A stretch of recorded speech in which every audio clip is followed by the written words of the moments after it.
एक phone call आला आणि समोरून आवाज आला, व्याख्यानमालेत व्याख्यान देण्यासाठी कोणाचं नाव सुचवाल का? आणि माझ्यासारखं कोणीतरी बोलायला जो उत्सुक असतो तो म्हणतो मी आलं तर चालेल का? आणि मग सर म्हणतात म्हणजे तुम्हाला बोलता येतं का मॅडम? आणि मग मी म्हटलं आता ते शिरोळ गावातले सगळे ठरवतील, मला व्यक्त होता येतं का? आणि म्हणून विषय संवाद साधता येतो का? माझी खूप तीव्र इच्छा आहे आज इथे माझं आणि तुमचं एक छानसं नातं जुळलं पाहिजे. म्हणजे माझा जर संवाद योग्य झाला तर हे नातं कायमचं राहील आणि मी पुन्हा पुन्हा येईल. चालेल? माननीय व्यासपीठ,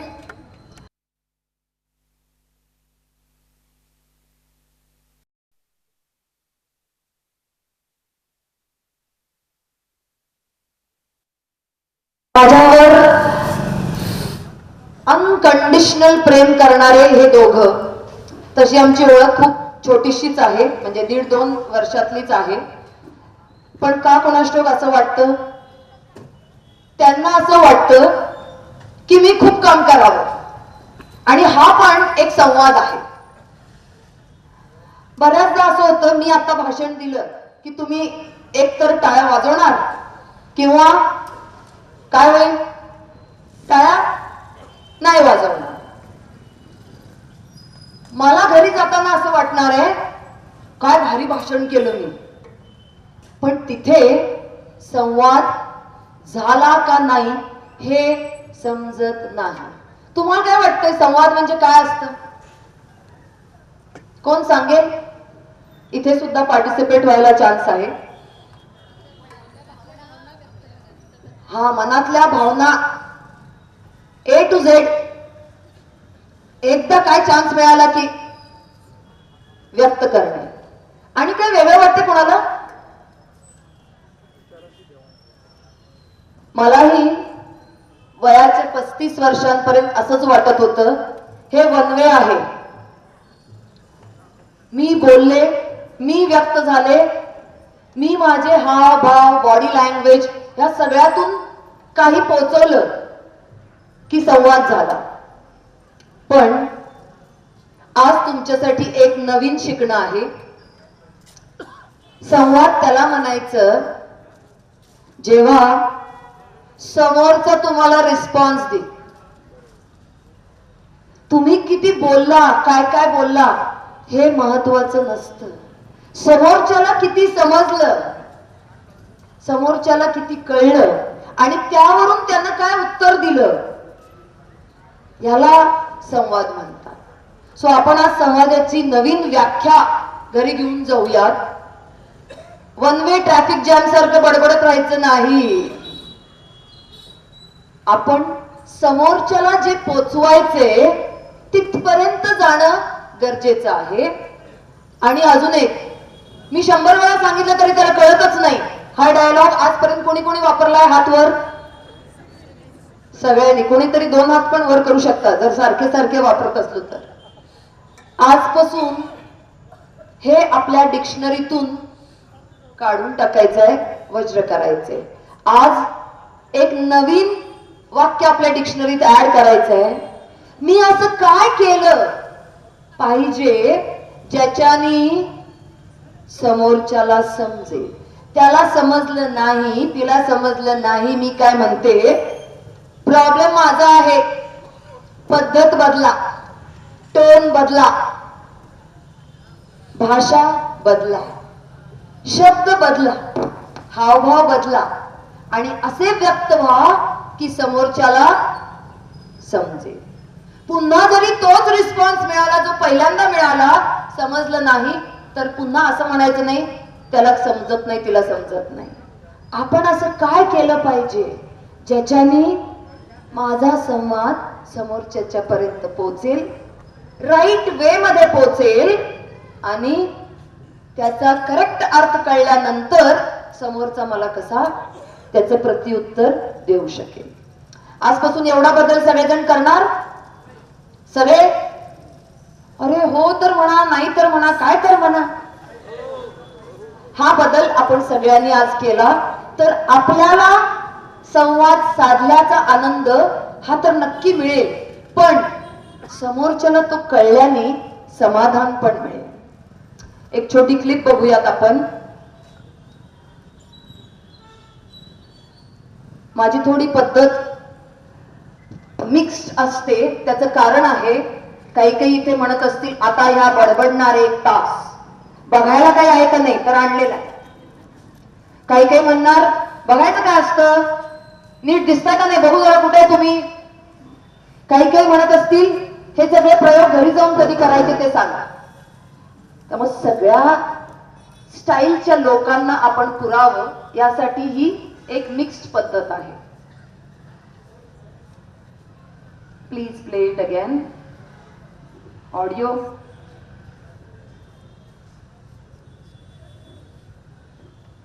एक आई आणि मूल असा तिथे छोटासा संवाद दाखवलेला आहे. आयुष्यात अनेक नाती असतात, पण सगळ्याच नात्यांमध्ये संवाद हा बेसिक आहे, अगदी पायाभूत आहे. त्यामुळे संवादाचं कौशल्य आपण सगळ्यांनी डेव्हलप करावं, म्हणजे आपली सगळीच नाती अगदी सुखदायक होतात.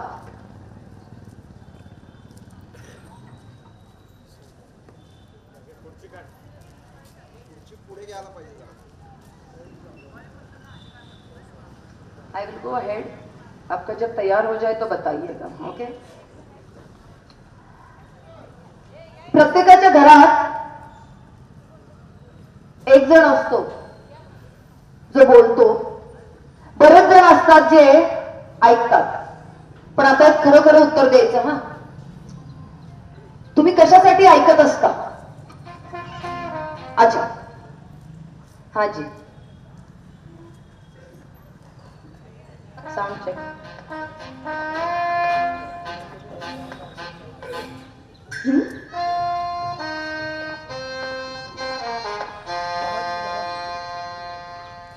भांडलास ना परत? तुला काय सांगितलं होतं? आधी मनाशी 10 आकडे मोजायचे. मोजलेस? होतात आणि बरोबर 11व्या आकड्याला मारामारी सुरू केली.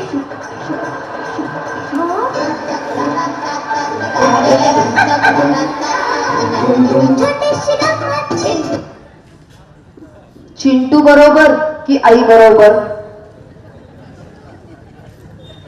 आईनं सांगितलं होतं 1 ते 10 मोजायचे, म्हणजे राग. 11व्या आकड्याला काय करायचं सांगितलं नव्हतं. त्यामुळे नॅचरली मला जे वाटतं भांडावं म्हणून मी 11 नंबर आल्यानंतर माझ्या ओरिजिनल प्रवृत्तीवर शिफ्ट होतो. चिंटूनी आईचं ऐकलं. चिंटूची वागणूक बरोबर होती. चिंटूच्या मते 100% बरोबर होती, पण योग्य होती का त्याला मार खावा लागला.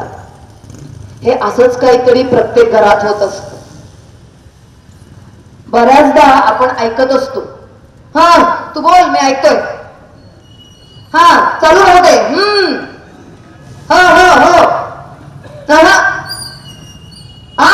हा. मोस्ट ऑफ द टाइम्स, बऱ्याच वेळा आपलं ऐकणं असतं उत्तर देण्यासाठी. पटकन एकदा उत्तर द्यायचं आणि द एंड, म्हणजे काय पुढचं बोलायचं. मनापासून एक विनंती, आजपासून पहिलं आपण ऐकूयात समजून घेण्यासाठी. अरे त्याला काय म्हणायचंय, वर्गात मजा असते आमच्या. प्रश्न आहे म्हटलं की मुलं काय करतात, अरे प्रश्न तर ऐका. प्रश्न आहे म्हटलं की हात वर. प्रश्न ऐकल्याशिवायच आमचं सुरू होत. तसंच घर घर की कहाणी आम्ही ऐकतो की सगळं ऐकतो. कशासाठी, पुढचं काय, पुढचं काय, उत्तर देतो. समजलं किती, जरा पुन्हा सांगता का? त्यामुळे ऐकणं जे आहे हे संवादाचं मूळ आहे. आणि ऐकताना आपण प्रत्येकाने काय करायचं आहे, बटन ऑन. कशाचं? मला जरा समोरच्याला समजून घ्यायचं आहे. एकदा एक जोडपं मॅरेज काउन्सिलर कडे गेलं आणि म्हटले, बस आता काय आमच्या दोघांचं अजिबात पटत नाही, फायनली आता डिवोर्स. मॅरेज काउन्सिलर म्हटले, एक शेवटचा प्रयत्न करू शकतो का? मग मॅरेज काउन्सिलरनी काय केलं, दोघांना समुपदेशन करण्यासाठी समोर बसवलं. पहिली 5 मिनिटं बायको बोले, मॅडम प्रॉब्लेम सांगा. त्या म्हटल्या, सकाळी उठलं की दात घासताना टूथपेस्ट मी असं ट्यूब असते ना, ती अगदी खालून व्यवस्थित प्रेस करत करत करत करत त्याचा आकार खराब होणार नाही असं लक्ष ठेवत ठेवत छान ब्रशवर पेस्ट घेते आणि मग ट्यूब ठेवते. माझ्या नंतर त्याने वापरायची असते. मग काय प्रॉब्लेम आहे ते त्यांना विचारा. तुमचा काय प्रॉब्लेम आहे सर? सर माझा प्रॉब्लेम आहे, इतकी जास्त कामं असतात, त्या टूथपेस्टच्या ट्यूबवर कोणाचं लक्ष असतं हो? मी पेस्ट घेतो, पुन्हा दुसऱ्या दिवशी सकाळी बायकोला काय करावं लागतं. आणि समजा कधीतरी प्रॉब्लेम, समजा कधीतरी रिव्हर्स झालं, आधी जर हजबंडनी टूथपेस्ट वापरली नवऱ्यानी, तर त्यानंतर वापरायचं मला नाही होणार बाबा. ते इतकं कसं तरी विचित्र असतं. त्यामुळे आम्हाला डिवोर्स पाहिजे. आता मॅरेज काउन्सिलर म्हटले, प्रॉब्लेम कळला, 5 मिनिटं बाहेर बसा. एकेकाला बोलवलं आणि दोघांना एक एक नवीन टूथपेस्ट दिली, ब्रँडेड, आणि सांगितलं, आजपासून ही टूथपेस्ट संपूपर्यंत तुमच्याकडे मोहलत आहे, टाइम आहे, त्यानंतर आपण डिवोर्स साठी जाऊ शकतो. 1-1.5 महिना, कारण इंडिव्हिज्युअली वापरत होते, 2-2.25 महिने, 3 महिने टूथपेस्ट पुरली. आणि एकही दिवस सकाळी घरात भांडण, आणि ज्याच्या घरात सकाळ सुंदर त्याचा दिवस मस्त. त्यामुळं 3.5-4 महिन्यांनी दोघं आली परत. अपॉइंटमेंट साठी कॉल आला होता ना मॅरेज काउन्सिलरचा, पुढे काहीतरी. मग काय आता? नाही, आता मी विचार केलाय, आयुष्यभर आम्ही वेगळी वेगळी टूथपेस्ट वापरू शकतो आणि एकत्र राहू शकतो. तर हे असंच काहीतरी असतं नात्यांमध्ये. काय प्रॉब्लेम होतो सांगते. प्रत्येक वेळी मी काय विचार करत असतो माहितीये, परफेक्ट मुलगा पाहिजे मला. माझी मुलगी एकदम परफेक्ट पाहिजे. कामाच्या ठिकाणी बॉस एकदम परफेक्ट पाहिजे. बॉस विचार करतो, सगळे माझ्या ऑफिस मधले एम्प्लॉई कसे पाहिजेत, परफेक्ट पाहिजेत, काहीही इकडं तिकडं. म्हणजे माझं प्रत्येकाशी जे नातं आहे ते मी कसं तोलतो, परफेक्ट नातं असलं पाहिजे. असं कधी होत नाही. इथं कामात रस्त्याचं काम सुरू असतं का तुमच्याकडे? शिरोळमध्ये असतं ना? नात्यांचं पण तसंच आहे, ऑलवेज अंडर कन्स्ट्रक्शन. सगळीच नाती ऍक्च्युली बोर्ड लावला पाहिजे, इथे काम चालू आहे, प्रयत्न सुरू आहे, हळूहळू प्रॉब्लेम सुटतील, नाती सुंदर होतील. डे 1 किंवा आयुष्याचं 100वं वर्ष असलं तरी नात्यावर काम. आणि ती ज्याची तयारी आहे ना, त्याची सगळीच नाती सुंदर होतात. काय लागतं रे नातं जुळायला? तुमच्या पोटी जो जन्माला येतो तो काय तुमची कुंडली बघून येतो का? माझी आई कोण होणार, माझे वडील कोण होणार, माझे बहीण भाऊ कोण असणार, याचं कुठेही अकाउंट तुम्ही नाही ठरवू शकत. खूप सुंदर शिवानी दीदी सांगत असतात, तमोची स्लाइड पाहिजे. 3 गुण असतात आपल्यामध्ये. एक तुमच्यापैकी सगळे आहेत ना, म्हणजे तिथे बाहेर नाही बघायचं, स्वतःला बघायचं. कुणी कुणी तमो गुणवाले असतात, कायम इरिटेटेड, चिडचिड चिडचिड, अतृप्त. असं का झालं, असं का झालं नाही, आजच का बोलवलं, पाऊसच का पडला, आल्यावर लोकच का नव्हती, मला पाणी नाहीच दिलं, कॉफीच का नाही दिली, चहाच का दिला. ऑलवेज नेहमी इरिटेशन. नो प्रॉब्लेम, ते माझं गुण आहे आणि तो ओरिजिनल असतो, त्याला चुकून सुद्धा चॅलेंज करायचं नाही. दुसरा एक टाईप असतो गुणांमध्ये, बघताय साहेब, रजोगुण. पाऊस पडला, बरं झालं, थोडा वेळ निवांत, चहा दिला, थँक्यू, बरं झालं,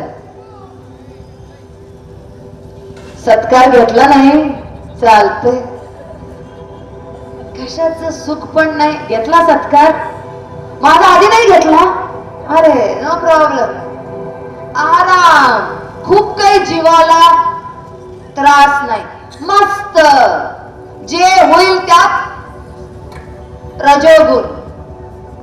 आणि एक असतात सतोगुण. यांचं ना सगळं थोडं व्यवस्थित असतं. हसायचं,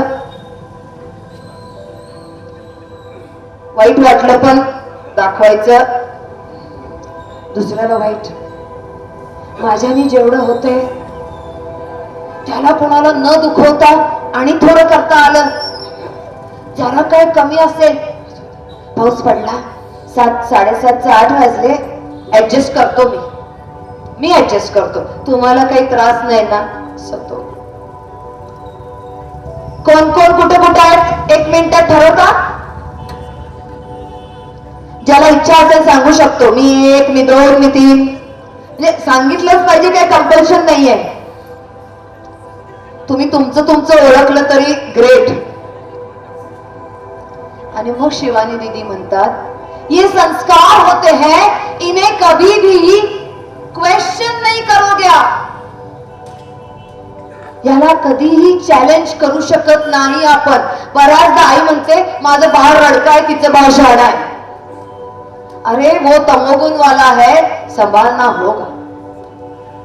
एखाद्या नवऱ्या बायकोचं अजिबात पटत नाही, एखाद्या बॉस आणि एम्प्लॉईचं रोज सकाळ दुपार संध्याकाळ वाद विवाद होतात, तरीही बॉसला त्या एम्प्लॉई शिवाय चालत नाही, सांभाळायला लागेल. त्याला जर तुम्ही चॅलेंज केलं तर नातं बनणारच नाही. आणि त्याला जर तुम्ही स्वीकारलं तर तुमचं नातं जगात बाकीच्यांना हेवा वाटेल इतकं सुंदर असू शकतं.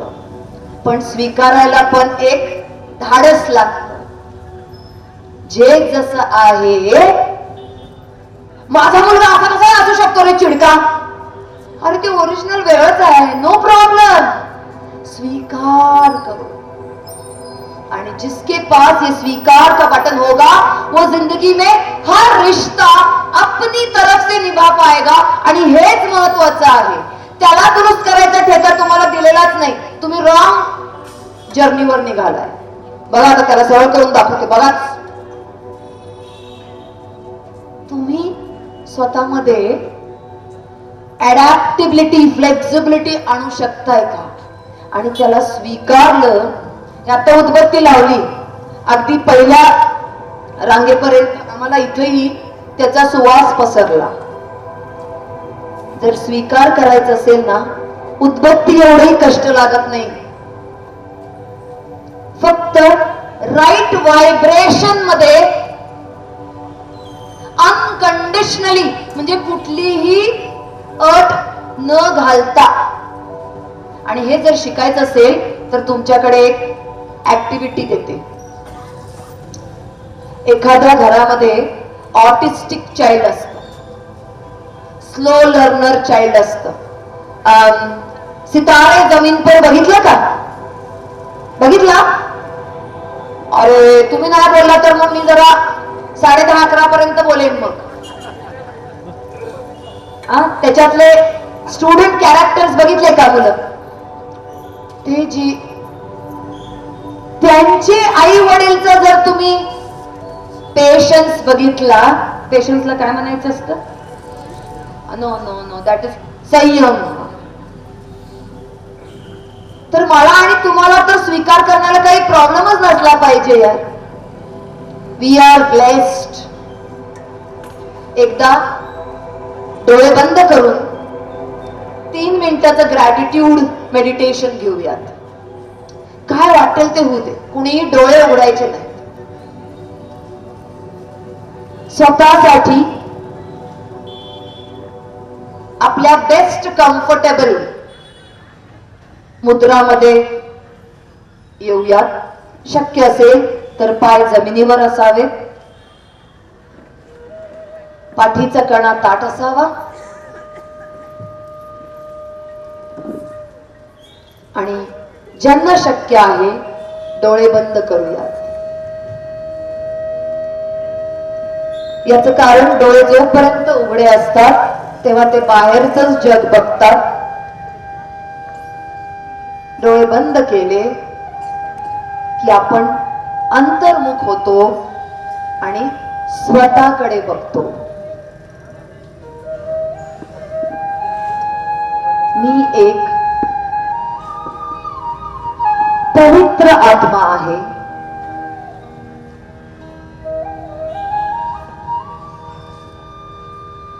आणि माझ्या उच्चतम अभिव्यक्तीसाठी मी स्वतःलाच जबाबदार मानतो.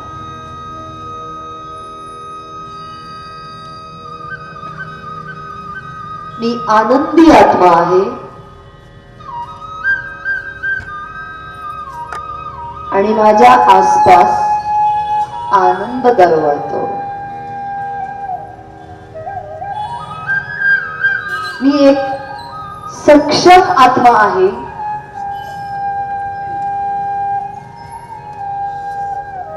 आणि मी सर्वांच्या उपयोगी येतो.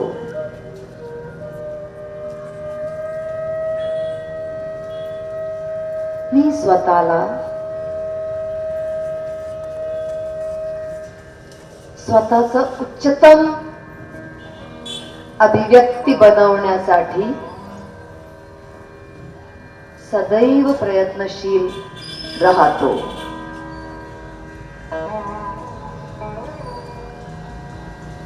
मी स्वतःला पूर्णपणे स्वीकारतो. हातापायांची हालचाल करत हळुवारपणे डोळे उघडू शकता.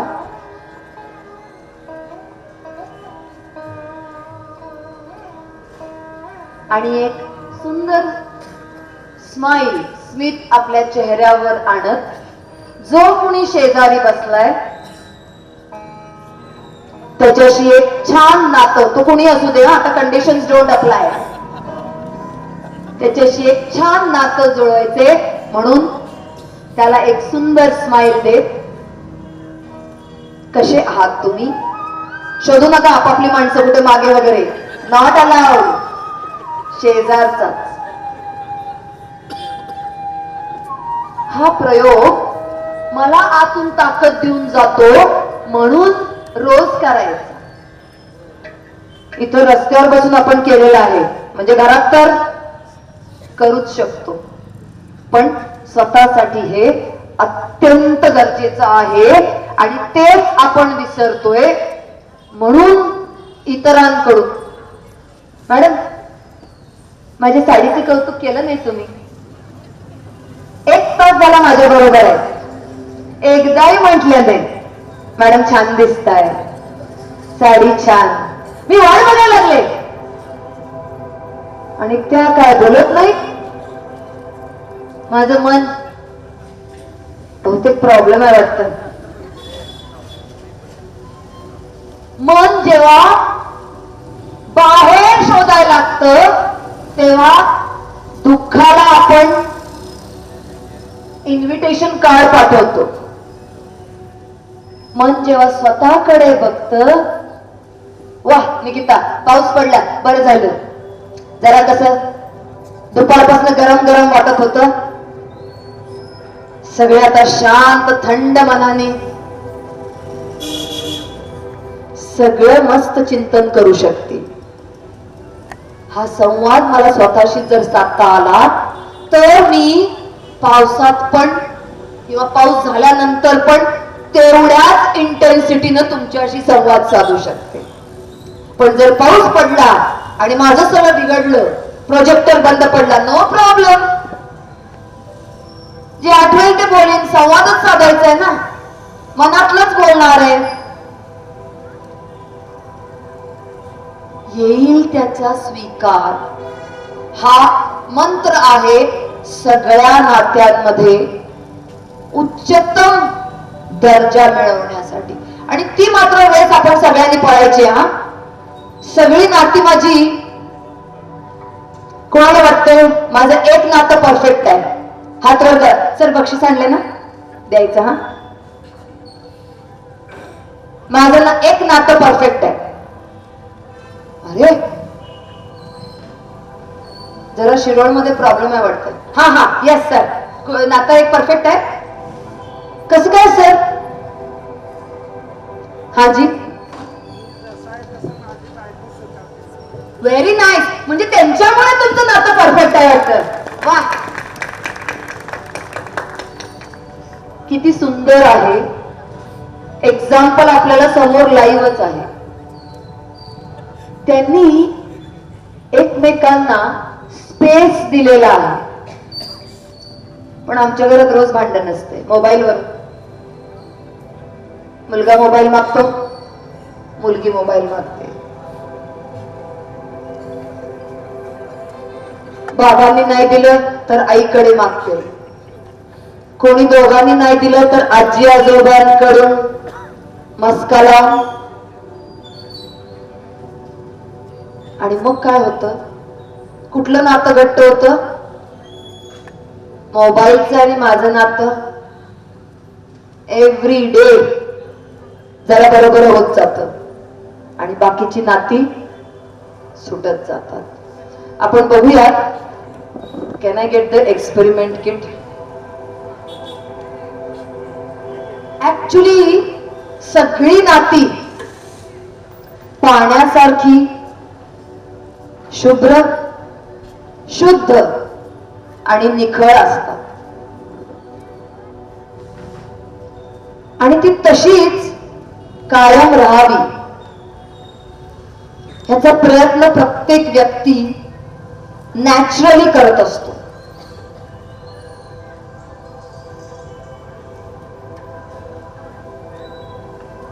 सगळीच नाती मी बॅलन्स करत करत जात असतो. पण मध्येच काय होतं, एखादा शेजारी येतो, एकदम खराब माणूस आहे, जरा सावध राहा त्याच्यापासून.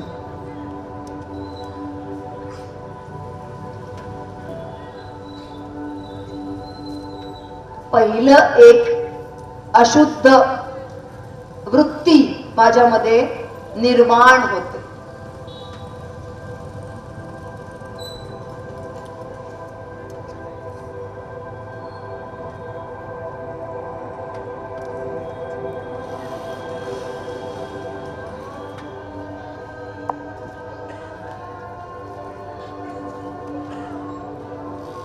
पाऊस आल्यावर आम्ही ठरवलं असं करायचं.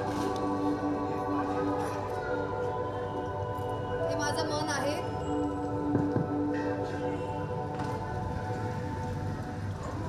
आणि ही सगळी माझी इतरांसाठी असलेली फिलिंग्ज आहे. मला जे वाटतं माझ्या सगळ्या नात्यांबद्दल,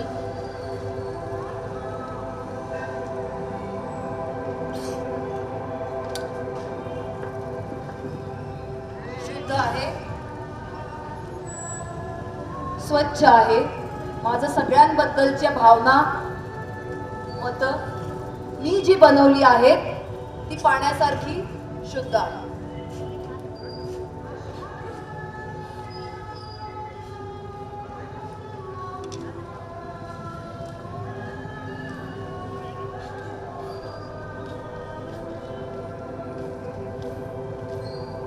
शेजारच्या काकू आल्या आणि म्हटल्या, धनश्री वहिनी खूप कुचक्या आहेत हं, जरा सावध राहा. जरा धनश्री वहिनींबद्दलचं माझं मत हळूहळू जरा हल्लं. दुकानात गेले, दुकानदार अहो काय फसवतात त्या,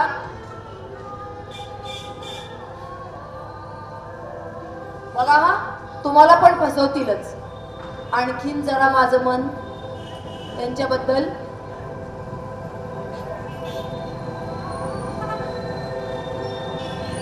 माझे आणि त्यांचे एक कॉमन मित्र आहेत. अहो तुमच्याबद्दल खूप सगळं वाईट म्हणत होत्या आणि आता तुमचा बदलाच घेणार आहेत त्या. हळूहळू माझं मत गढूळ होत जातं. आता ही उदाहरणं मी माझ्या मनातली द्यायला लागले. तुमची प्रत्येकाची उदाहरणं तुम्ही लिस्ट किती घालू, थांबा म्हटलं की थांबेल. ओके. मग एखाद्याने मला खरंच फसवलं. आजच मी देवळात गेले, पैसे घेऊन गेले नव्हते, पर्स आत ठेवा म्हटले होते सर, त्यामुळे आतच ठेवली. आता देवाला गेल्यावर इच्छा झाली आपण काहीतरी तिथं वहिनींकडनं पैसे घेतले, परत देत नसते मी. असा प्रसंग, असे अनेक प्रदूषण करणारे. आणि मग काय होतं, माझं आणि त्यांचं गढूळ होऊन जात. असं होतंय आपल्या बरोबर सगळ्यांच्या बरोबर. ऍटलिस्ट माना तरी असं असं करा की रे, नाहीतर परत संवाद वन वे झाला तर मग मी जात नसते. तसं म्हणजे मी संवाद पूर्ण केल्याशिवाय जात नसते.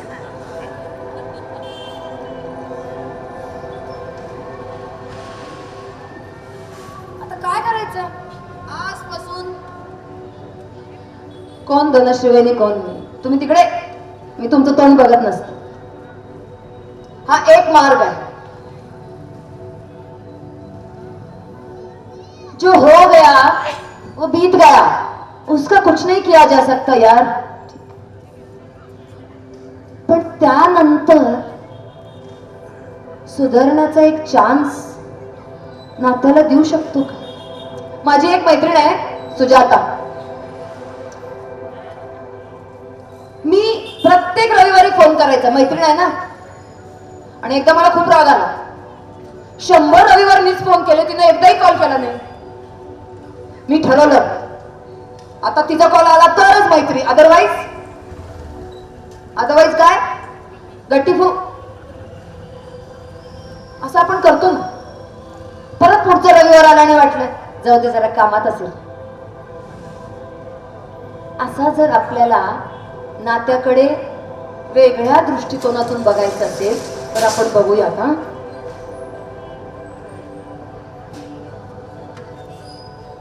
तुम्ही तयार आहात नातं दुरुस्ती करूयात, प्रयत्न करू शकतो का? आता आपण सुधार आणण्यासाठी प्रयत्न करूया.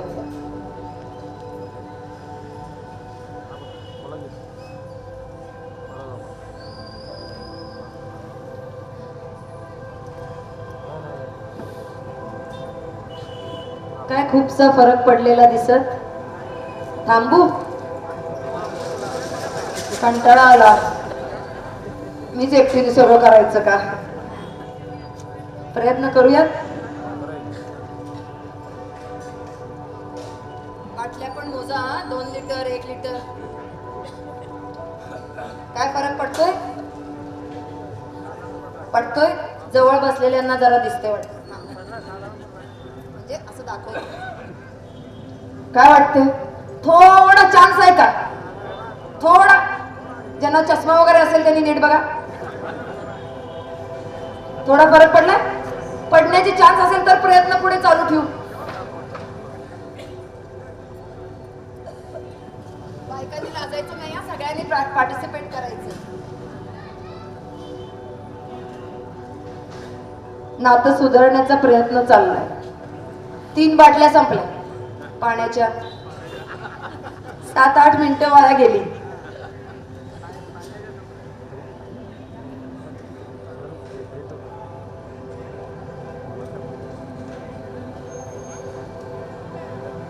फरक पडला? आजी फरक पडला का? सांगा हो, तुमच्या मनात जे आहे तेच सांगा. खरं सांगा की काय वाटतंय? याचं काय होणार नाही, याचं काय तर प्रॉब्लेमच आहे. सुरू ठेवूया.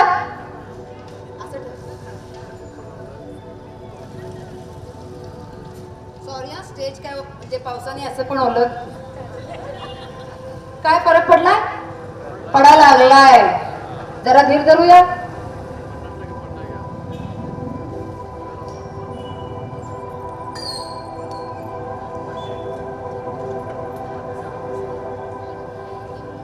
ऍक्च्युली पाणी मी मोजूनच आणलंय हा, म्हणजे तेवढी तयारी केली. आता बघूया काय होतं.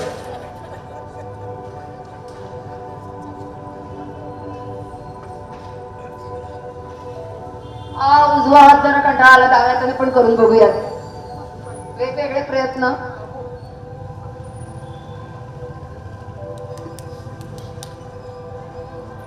आजी आता तुम्हीच सांगायचा.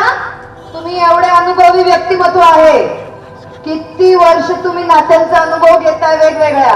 तुम्हीच सांगायचं काय करायचं पुढे. आपण थांबू का जाऊ दे?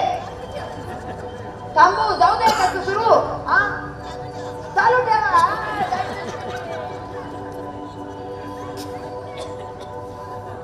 बिस्लरीच्या बाटल्या कोणी आणल्या असतील तर बहुतेक लागतील हा.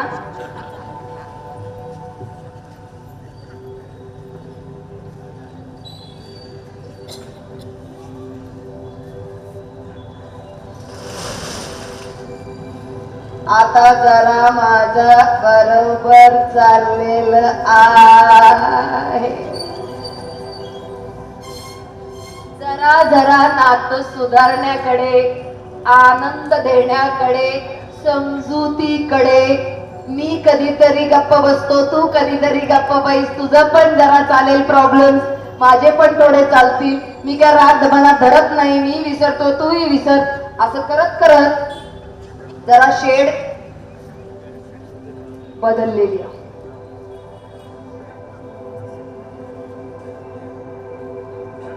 कोण मदत करू इच्छित असेल तर वेलकम. घ्यायची मदत. नातं सुधारण्यासाठी वाटेल ते करायचं. थांबायचं नाही, हार नाही मानायची. लागली तर मदत घ्यायची, लागली तर मदत मागायची. काय नाही झालं, आपला प्रयत्न आपण नाही सोडायचा.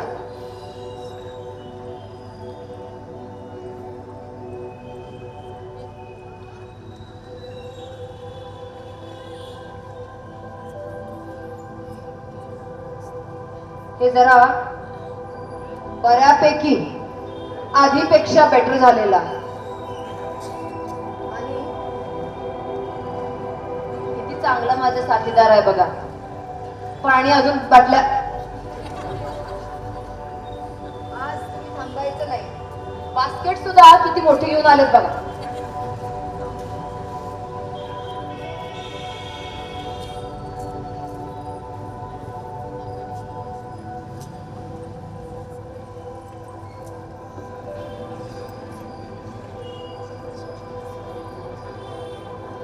जरा कुठेतरी 1-2% जाता जाता होईल अजून. तेवढं पाहिजे ना. हे अनुभवाचे बोल सांगायला लागले. प्रत्येक वेळी बायकोनं काय समजून घ्यायचं. मी कधी कधी तेवढं.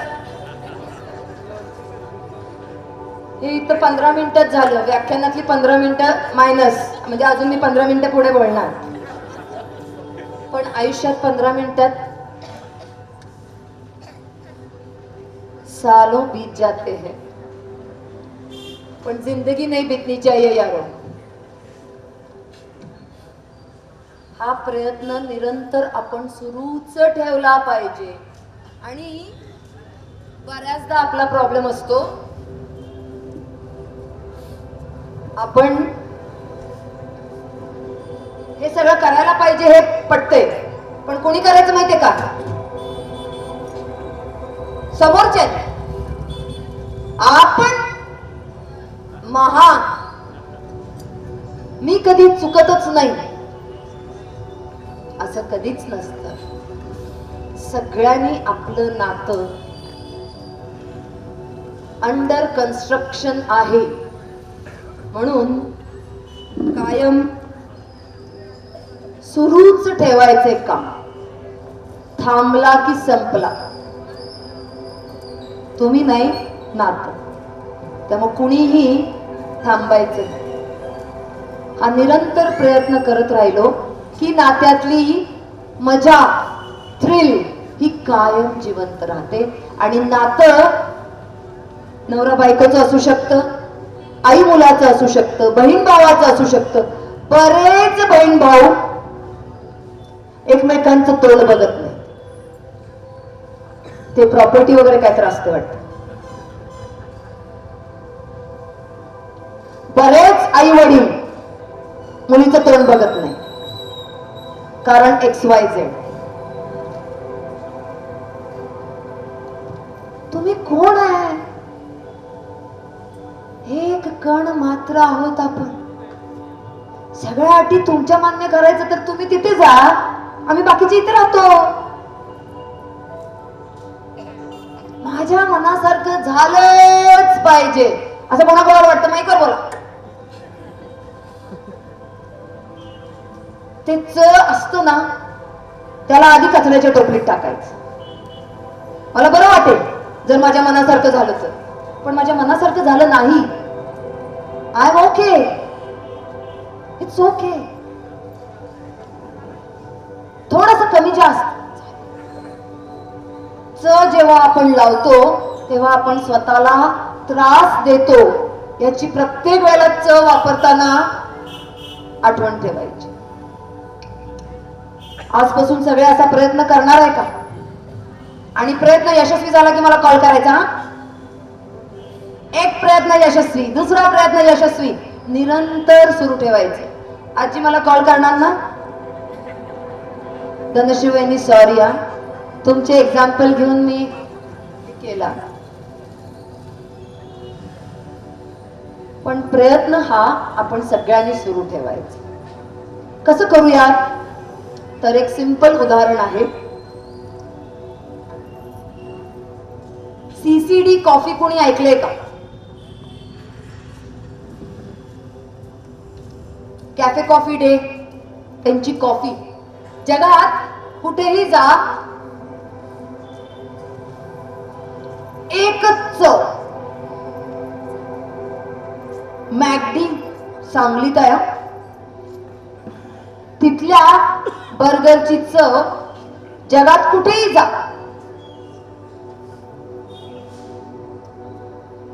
आणि घरातल्या कॉफीची चवच काय असतं? बोला. आज जरा कडू, ते आले होते तेव्हा साखर जास्त, दूधच कमी, पाणीच कमी, पुरलीच नाही, कपशीच बाद.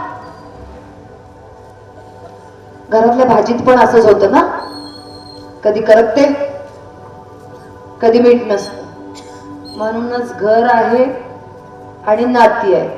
नाही तो काय रोज येतो त्याची कॉफी,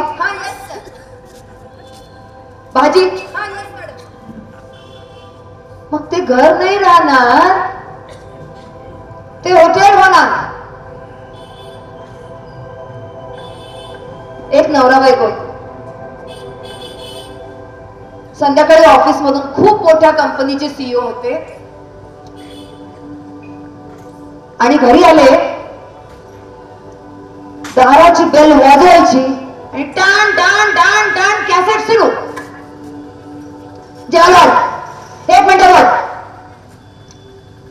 गरम पाहिजे, आधी भात, भातावर वरण, तूप कुठे?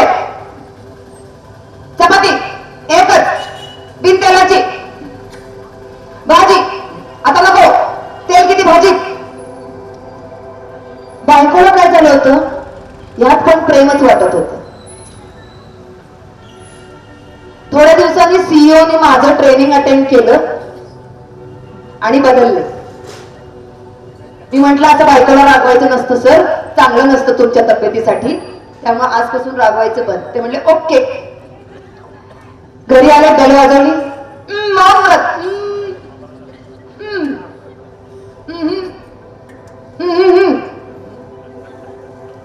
त्यानंतर पुन्हा ट्रेनिंगला आले. मी म्हटलं सर एवढं सुद्धा चालत नाही, आपण बोलायचं नाही म्हणजे स्वीकार करायचं. मग ते परत घरी गेले दुसऱ्या दिवशी. तेव्हा जेवायला जेवण झालं. जेवण झाल्यावर कोणीतरी दारात बेल वाजवली. तो कोण होता? झोमॅटोवाला. आईस्क्रीम घेऊन जेवणानंतर.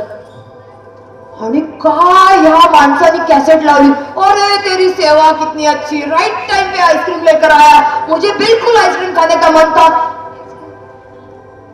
बायकोला प्रश्न पडला, हे आतापर्यंत आणि आता अचानक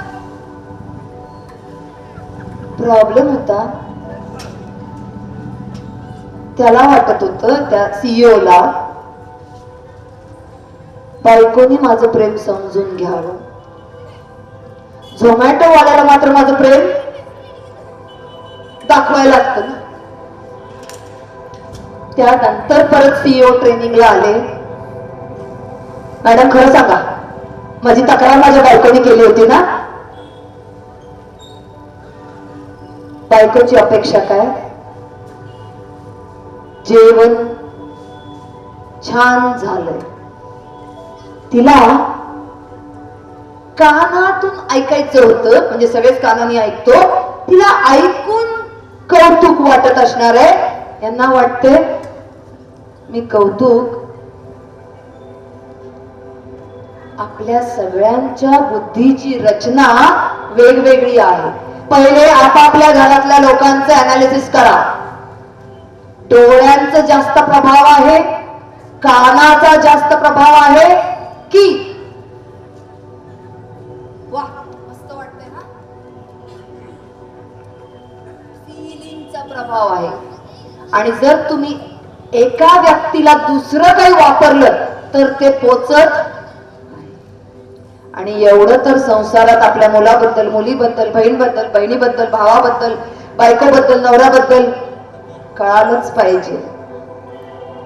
मला वाटतं कुंडली मॅचिंग सेंटर असतं की नाही, तिथं डोळे, कान, भावना याचं एक सेंटर साईड बाय साईड सुरू ठेवलं पाहिजे. आधीच क्लिअर, मी डोळेवाली, कानवाली की भावनावाली, त्याचं पण क्लिअर. आता मॅच करण्याचं तिथंच कुंडलीमध्येच निघतं. ह्यांच्याशी संवाद साधायचा असेल तर दाखवावं, ह्यांच्याशी संवाद साधायचा असेल तर बोलावं, ह्यांच्याशी संवाद साधायचा असेल तर भावनेतून व्यक्त करावं. एकही भांडण होणारच नाही. आयुष्य निघून जातं. मला भाषाच नाही कळाली तुमच्या ब्रेनची. आणि मग मी तक्रार बाहेर कट्ट्यावर जाऊन करतो, काय आमची सुनबाई जरा प्रॉब्लेम आहे, काय आमच्या बायकोला काय ना. काश आपको पता होता डोळे, कान की टच, फीलिंग असंच मुलांच्या बद्दल असतं. इथं काय दिसतं बघा, आज पाऊस पडल्यावर आपल्या सगळ्यांना राग आला, आत्ताच यायचं होतं काय. पण काल पाऊस पडला किंवा परवा पाऊस पडला तर बरं झालं. म्हणजे घटना तीच, पण तुम्हाला काय वाटेल हे बदलत राहणार आहे. म्हणजे किती अशाश्वत आहोत आपण. आपल्या भावना नेहमी फिक्स्ड असतात का? कसं काय तुमचं अनालिसिस आम्हाला कळणार? मला कधी राग येतो, म्हणजे माझी प्रॅक्टिस आहे कार्यक्रमाच्या 15 मिनिटं आधी पोहोचणे. हे बाकीचे लेट येणारे म्हणतात त्यांना काय दुसरं काम नाही वाटतं, एवढंच एकच काम असतं वाटतं, वेळेच्या आधी येऊन बसतात. लेट येणाऱ्यांबद्दल काय वाटतं? याला काही वेळेचं महत्वच नाही बघ. अरे आपण यांच्यावर नियंत्रण करू नये, कारण ते अनप्रेडिक्टेबल असतं. इथं काय दाखवलंय बघा, काय करतायत? दांडिया खेळतायत. असं डोळ्यासमोर दांडियाचं चित्र आणा. एक राऊंड असा लेफ्ट टू राईट जातोय,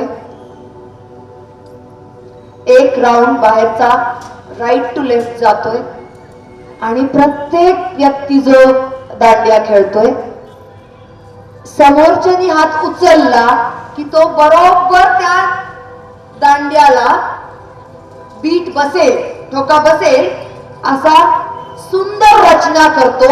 आणि किती ऑर्गनाइज्ड मस्त एक चित्र आपल्या डोळ्यासमोर येते बघा. आणि तेच त्याच दोन काठ्या आहेत. मी माझ्या मनासारखं करू, ते म्हणणार मी माझ्या मनासारखं करणार. मग काय होईल बघा.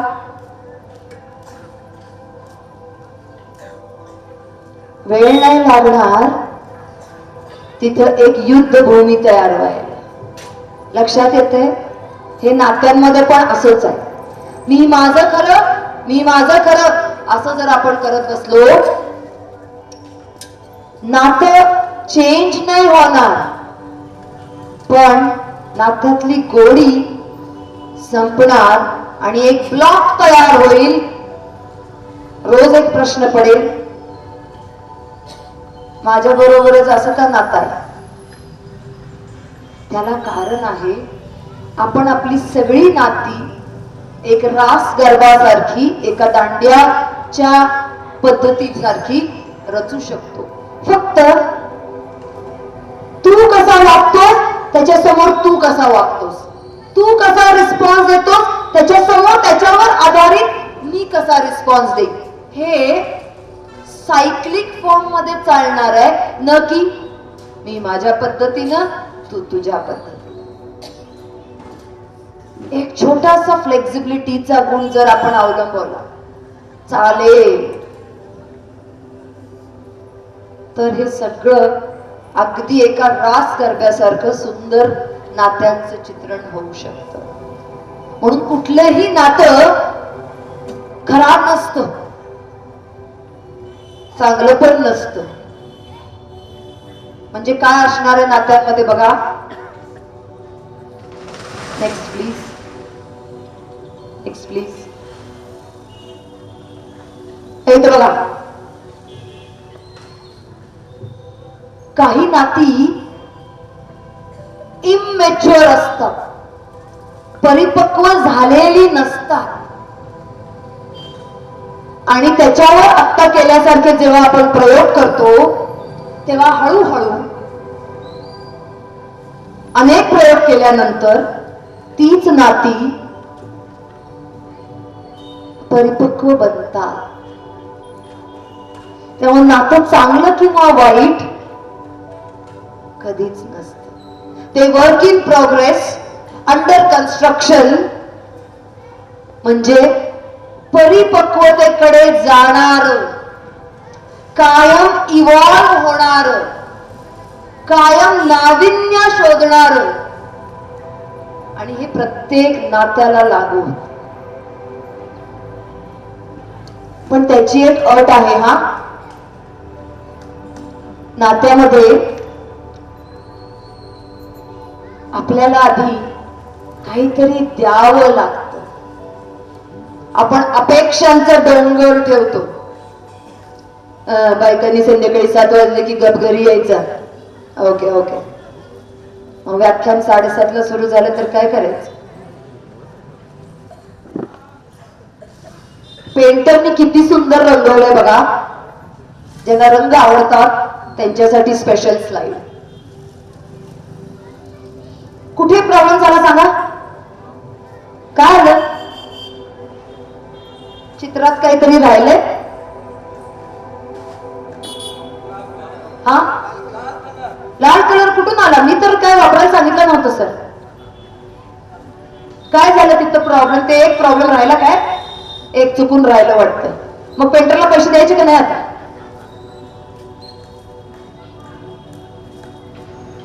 जरा जरा इम्परफेक्शन तुमच्यात पण आहे, माझ्यात पण आहे. कुठेतरी 19-20 मला रोज सकाळी उठल्यावर वाटतं जरा माझी हाईट चांगली असते की नाही, किती भाव मारला असता मी. आहे की जरा इम्परफेक्शन. मी खरं तर ना लंडन मध्ये जन्माला यायला पाहिजे होतं, म्हणजे मराठीत बोलण्याचा ताण आलाच नसता. जरा इम्परफेक्शन असत कुठेतरी प्रत्येकाकडे 19-20 आणि तीच खर तर आयुष्याचा मसाला आहे. ते 19-20 आहे. तुमच्यापैकी प्रत्येकाने बघा पांढऱ्या खर्चा मोजला का? काय बघितलं? आहा,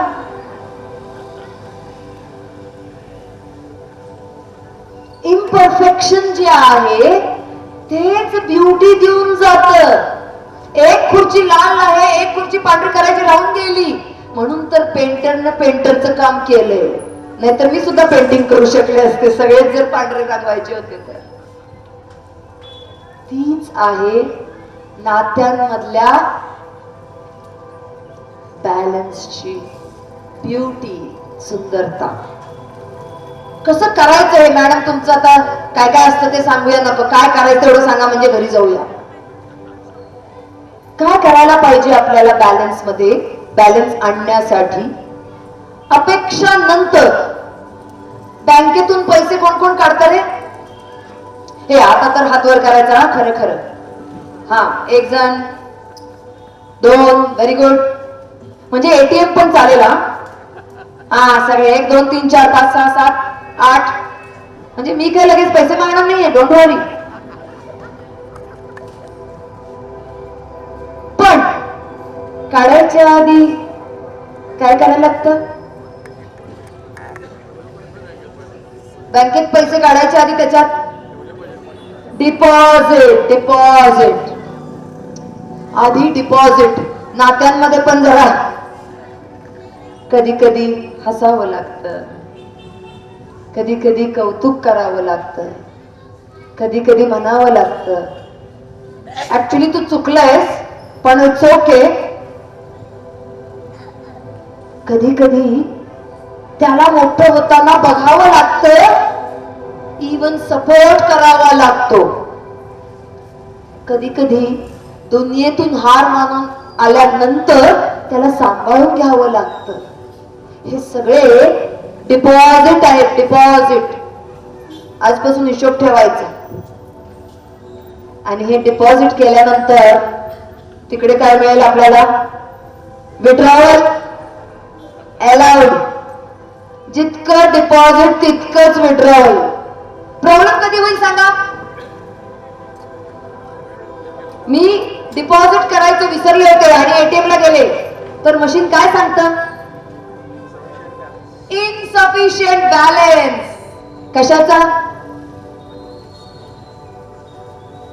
मी काही डिपॉझिटच नाही केलं आणि अपेक्षाच करत राहिले तर मेसेज येईल, sorry, insufficient balance, transaction fail. पुन्हा डिपॉझिट करू शकता आणि विड्रॉवल पर्यंत. सो नाती म्हणजे बँक बॅलन्स सारखा. डिपॉझिट करावं आणि मग किती विड्रॉल करा, तुमचेच पैसे आहेत, तुमचीच नाती आहेत. अनकंडिशनली डिपॉझिट करा आणि जेव्हा जेव्हा इच्छा होते तेव्हा तेव्हा विड्रॉल करा. हे कुठेही वाया जाणार नाही. सो नाती ही आपला बँक बॅलन्स आहे. Alright, yes. आगे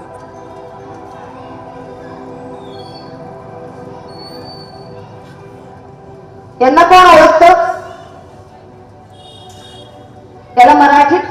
सांगायचं इंग्लिश मध्ये पॉर्क्युपाईन म्हणतात. साळींदर. थँक्यू, मला शिकवलं की मला जरा. यांचा प्रॉब्लेम काय असतो माहितीये, त्यांच्या पूर्ण शरीरावर काटे असतात आणि त्यांनाही टोचतात हा. आणि एका प्रयोगामध्ये त्यांना असं बर्फात सोडून टाकलं. त्यांचा मूळ स्वभावच आहे काटेदार, म्हणजे काटे बोचणं हा त्यांचा ओरिजिनल स्वभाव आहे. त्यामुळं त्याचा पेन, त्याचा दर्द हे त्यांनाही आहे. पण आता बर्फात जर जिवंत राहायचं असेल तर त्यांच्याकडे ऑप्शन एकच आहे, आपण सगळे एकत्र राहू. आणि मग हे 5 शहाणे जे आहेत ते ठरवतात, असू देत काटे टोचले तरी चालेल पण आपण एकत्र राहूया, म्हणजे बर्फात आपण जिवंत राहू. पण एक असतो माझ्यासारखा वेडा, मी काय काटे टोचून देणार ना बाबा, माझं मला व्यवस्थित कम्फर्टेबल पाहिजे. तुम्ही तुमचं काय करायचं करा, मी चाललो, निघालो माझा मी एकटा, माझ्या मनाचा राजा. आणि मग तो असा जातो. थोडं पुढे गेल्यावर थंडी वाजायला लागते, त्याच्या पुढे थोडं गेल्यानंतर स्वतःच्या बॉडीची सेन्सेशन सुद्धा कमी व्हायला लागतात. आणि मग त्याला एक फ्लॅशबॅक वाटतो, अरे 2 ऑप्शन होते वाटतं, माझ्याच मनाचं खरं किंवा जिवंत राहण्याचा ऑप्शन आहे. माझ्याच मनाचं खरं केलं तर पदरात काय पडणार आहे, मरण. आणि जर जिवंत राहिलो तर बाकीचं माझ्या मनाचं खरं करू शकेल. मग तो ठरवतो आणि पटकन रिव्हर्स आपल्या ग्रुपकडे येतो आणि त्यांच्या बरोबर जरी काटे बोचतायत तरीही त्या एकोप्यात, त्या वॉर्मथ मध्ये, बर्फात ते जिवंत राहतात. नात्यांमध्ये पण जरा असंच आहे. हे सगळे लक्षात ठेवायला सोपे आहेत, ते सगळे तुम्हाला दाखवलंय हा. जेव्हा जेव्हा नात्यांवर काम करायचं असेल यांना आठवायचं. पाण्याचं जग, निळीशाई, साळींदर, तामस, रजो, सतो. याला ब्रेन प्रोग्रामिंग मध्ये अँकर म्हणतात, अँकर, हुक. आणि जेव्हा आपण आपल्या ब्रेन मध्ये हुक करतो तेव्हा ते आपल्या वर्किंग मेमरी मध्ये राहतात आणि ते गरजेचं आहे. आज ऐकलं आणि विसरून गेलो, त्याला तुमच्या रोजच्या कामाच्या मेमरी मध्ये, म्हणून रोजच्या जीवनातली उदाहरणं आहेत, तुम्ही हुक करून ठेवा ती मेमरी मध्ये. यांच्यासारखंच राहायचं. नातं जिवंत ठेवण्यासाठी कुछ भी, नात्यात गोडवा ठेवण्यासाठी माझाच प्रयत्न पहिला असणार आहे. मी वाट बघणार नाही ते लोक सगळे माझ्या मनासारखं करतात की नाही. रोज सकाळी शाळेत गेले, एक आमच्या मॅडम आहेत, ती कधीच मला गुड मॉर्निंग म्हणत नाही.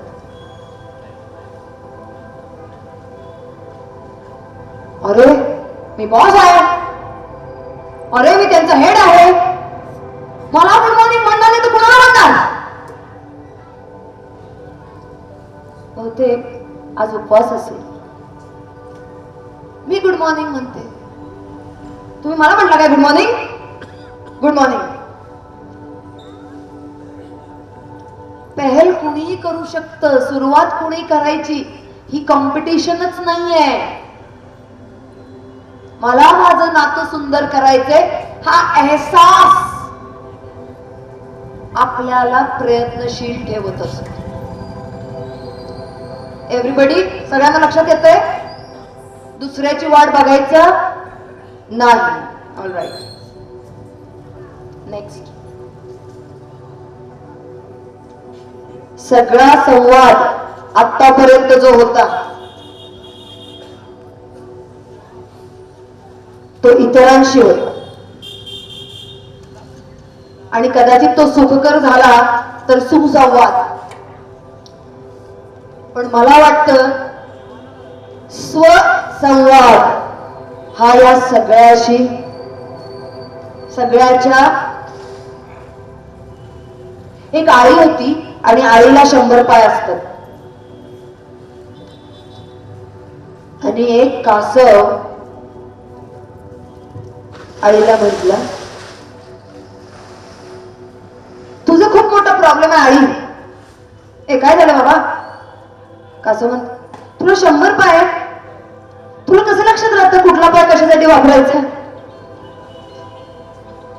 आजपर्यंत त्या आईने व्यवस्थित नियोजन घातलं होतं, कुठला पाय पुढे, कुठला नंतर, तेव्हा मागचा पाय कुठे, त्याच्या पुढचा कुठला. परफेक्ट आयुष्याचं नियोजन निरंतर सुरू होतं आणि एक कासव आला, चॅलेंज करून गेला. आता ती आळी, कासव तर निघून गेला, आता ती आळी विचार करत, कुठला पाय कुठलं काम करतं, कुठला पाय आधी, कुठला पाय काम करत, कुठल्या पायाला प्रॉब्लेम आहे का, स्वतःच्याच विचारात. आणि पायांची केमिस्ट्री, बायोलॉजी सगळंच.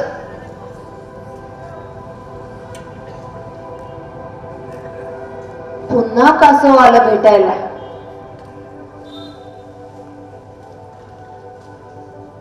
आणि तुला काय प्रॉब्लेम आहे का?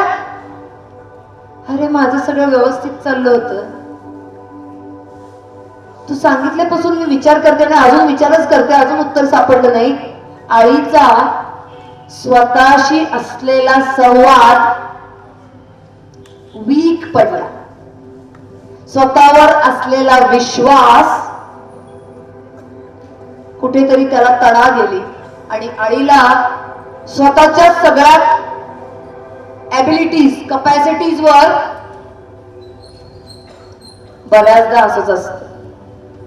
प्रॉब्लेम आपला आणि आपल्या नात्यांमध्ये नसतोच, कुणीतरी थर्ड पार्टी इन्व्हेस्टर म्हणून काम करत असतं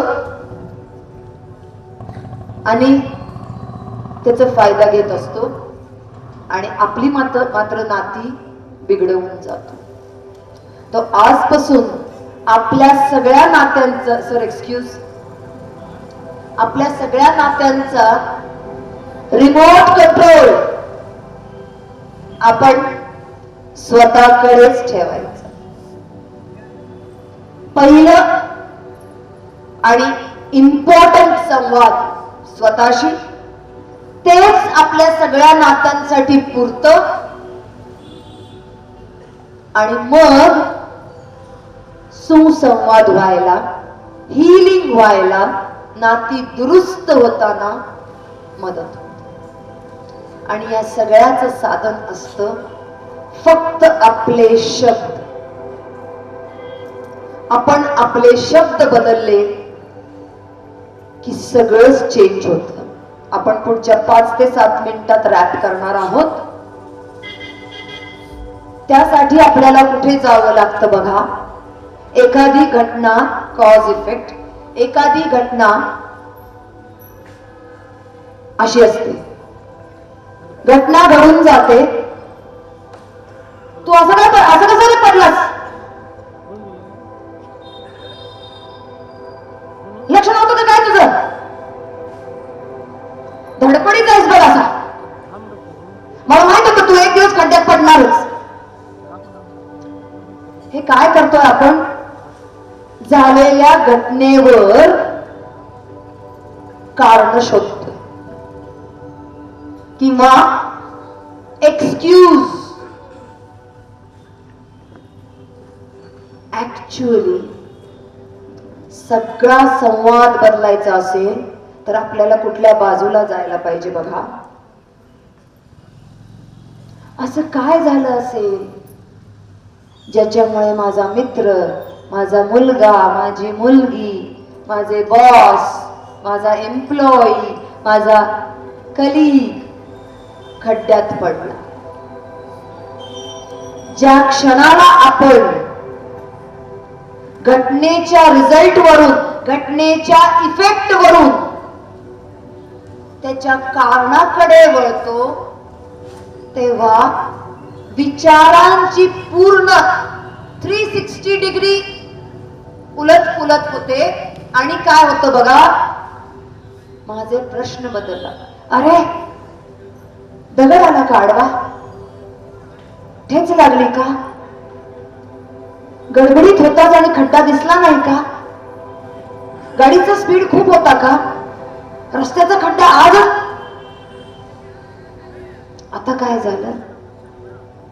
मी हे नाही शोधलं घटना का घडली, मी हे शोधतोय की घटना कशामुळे घडली आणि मग मी काय करतो, ती घटना घडू नये याच्या सोल्युशन पर्यंत जातो. हल्ली ना सगळ्या गव्हर्नमेंट ऑफिसेस मध्ये बायोमेट्रिक पंचिंग आहे. कोण आहेत ते गव्हर्नमेंट ऑफिसर्स, आणि त्या वेळेला पंच घेतो, नाहीतर लेट मार्क पडतो. आणि असंच आमच्याकडे पण असतं. आणि एक वेळा म्हणजे एक मॅडम रोज बरोबर 7 मिनिटांनी लेट येतात. आणि मग रोज आम्ही विचारणार, वाय आर यू लेट. मग ते रोज एक नवीन कारण सांगणार. आज गाडी पंक्चर, आज पेट्रोल संपलं, आज रस्ता खणून ठेवला होता, रस्ता बदलायला लागला, आज आलो होतो इथपर्यंत आणि कोणीतरी मदत मागितली म्हणून. आणि मग जेव्हा आमचे शब्द बदलले तेव्हा बघा परिस्थिती कशी बदलली. तीच व्यक्ती, तीच परिस्थिती, लेट येण्याचं सुरू आहे, पण आम्ही मात्र लेट का आला याच्यापेक्षा असं काय झालं ज्याच्यामुळे लेट झालं आणि मी त्यात तुझी मदत कशी करू शकतो. आता प्रश्न बरोबर पोचला आणि खरं कारण समोर आलं. उठतो वेळेवर, सगळं आवडतो वेळेवर, डबा पण वेळेवर होतो तयार, पण ते डबा गरम असतो ना, ते टोपण लावलं की डबा गच्च बसेल म्हणून ते गार करून भरायचे बरोबर ती. आता काय झालं, त्याच्यावर सोल्युशन देण्या इतपत आमचं नातं चांगलं असतं. तेव्हा आम्ही सांगतो, एखाद दिवस भाजी वगैरे नाही आणली तर चालेल, माझा डब्बा शेअर करू शकतोस, पण लेट येऊ नकोस. किंवा तुझं पंच इन टाइम 9:15 असेल तर ते 9:30 करून घे, म्हणजे तू रोज 9:15 म्हणजेच 9:20 9:23 पर्यंत येशील आणि ते वेळेच्या आत असेल. आणि तशी तू ऍडमिनिस्ट्रेशन कडे रिक्वेस्ट. आता काय झालं, आपण कॉज साइडवर,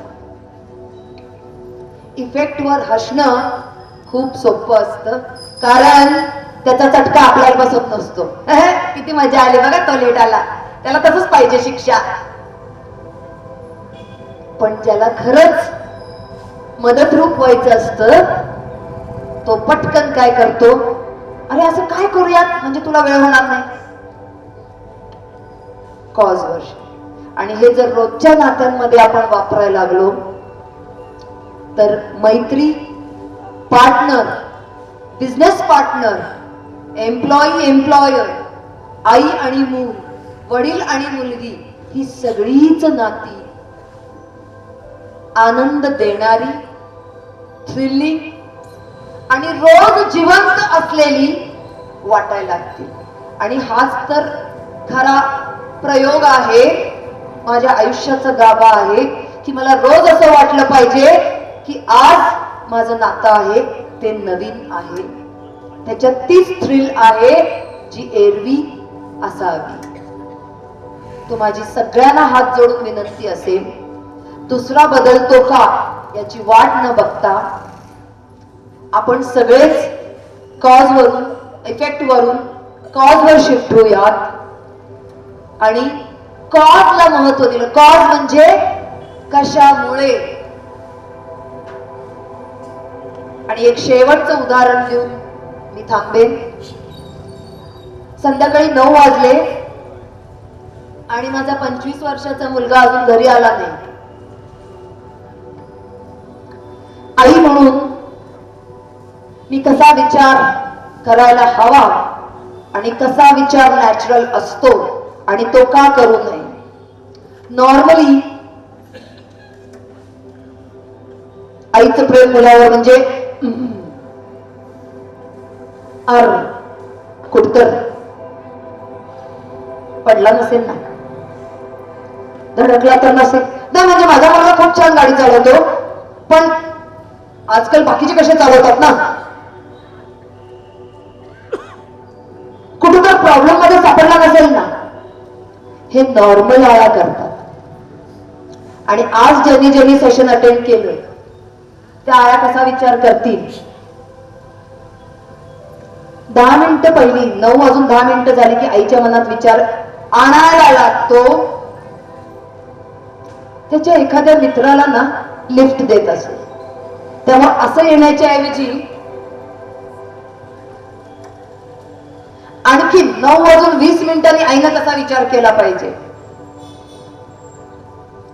रस्त्यावर एखाद्या व्यक्तीला काहीतरी अडचण आली असेल, कोणाची तरी गाडी बंद पडली असेल, पेट्रोल संपलं असेल आणि ती अडचण सोडवण्यासाठी माझा मुलगा तिथे थांबला असेल. 9 वाजून 30 मिनिटांनी त्या आईनं कसा विचार करावा.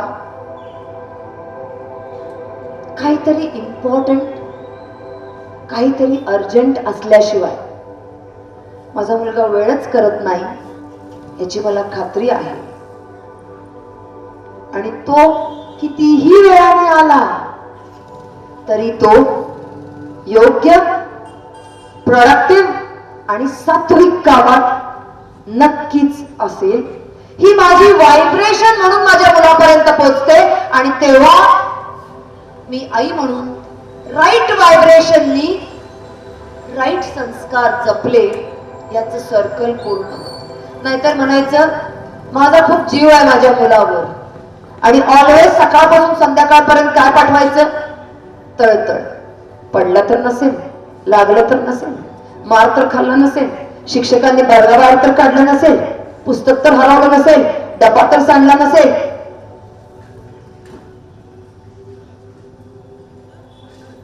संवादाची ही ताकद सगळ्या मर्यादा ओलांडून सगळी नाती जपण्यासाठी आपली ताकद बनून राहते. त्यामुळे तुमच्यापैकी प्रत्येकाला आवर्जून विनंती, तुमचा स्वतःशी आणि सगळ्याशी असलेला संवाद याच्यावर फक्त लक्ष केंद्रित करा. आपोआप सगळं बदलत जाईल. ही गॅरंटी आजच्या या व्याख्यानमालेच्या निमित्ताने या मंचावर आपण सगळे घेऊया. कुठल्याही प्रयत्नाला यश येतं, पण एक गरज असते, निरंतर प्रयत्न. जसं आपण इथं केलं तर तुम्ही सगळे नक्की आपल्या सगळ्या नात्यांसाठी प्रयत्नशील राहाल का. हे जेवून आलाय का नाही, राहणार ना. आणि एकमेकांची मदत कराल का. म्हणजे मी मगाशीच वहिनींना म्हणत होते मला गावाकडची लाईफ खूप आवडते. शहरात काय प्रॉब्लेम आहे सांगू. इकडे बघितलं की त्या फ्लॅटचं दार आपटतो, इकडे बघितलं की त्या फ्लॅटचं दार आपटतो. पण इथं तसं वाटत नाही ना. एवढं आम्ही मंदिरात जाऊन आलो तेवढं किती जण भेटले, किती जणांनी विचारपूस केली आणि वाव, ती तर ताकद आहे. जर कोणी विसरला तर एकमेकांना आठवण करण्यासाठी आणि जर कोणाला लागली तर मदत करण्यासाठी आपण सगळेच तत्पर राहू.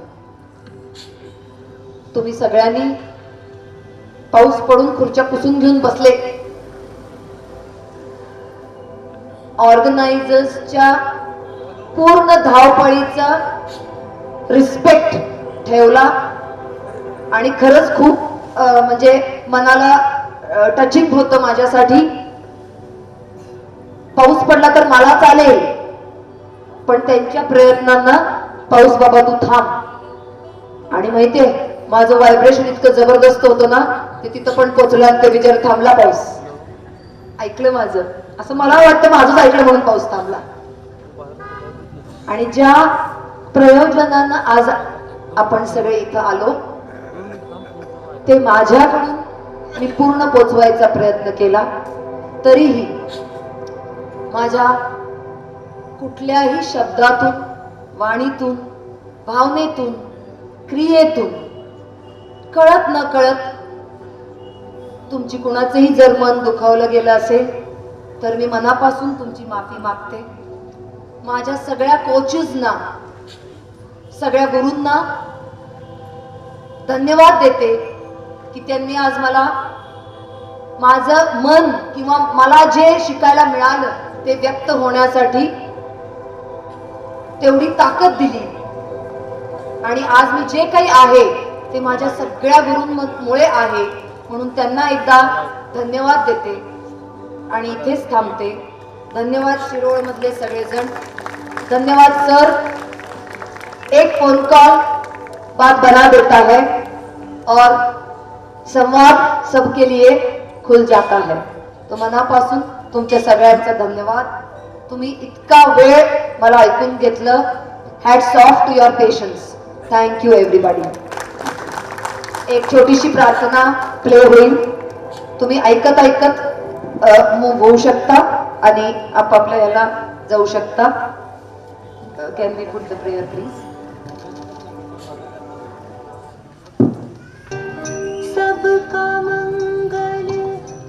खऱ्या अर्थाने संवादातून नाती फुलत जातात. हा अगदी प्रात्यक्षिकासह निकिता मॅडमजींनी आपल्याला या ठिकाणी नात्यामधला संवाद, खऱ्या अर्थाने ही आज काळाची गरज आहे आणि तो संवाद प्रत्येकाने जपून आपली नाती फुलवावी हा मोलाचा संदेश आमच्या रसिक श्रोत्यांना दिला. व्यासपीठावर उपस्थित सर्व मान्यवर, समोर उपस्थित सर्व रसिक श्रोते, बंधू भगिनी यांनी आजच्या या व्याख्यानाला उपस्थिती दिली त्याबद्दल सर्वांचं वाचनालयाच्या वतीने मी हार्दिक आभार मानते. धन्यवाद.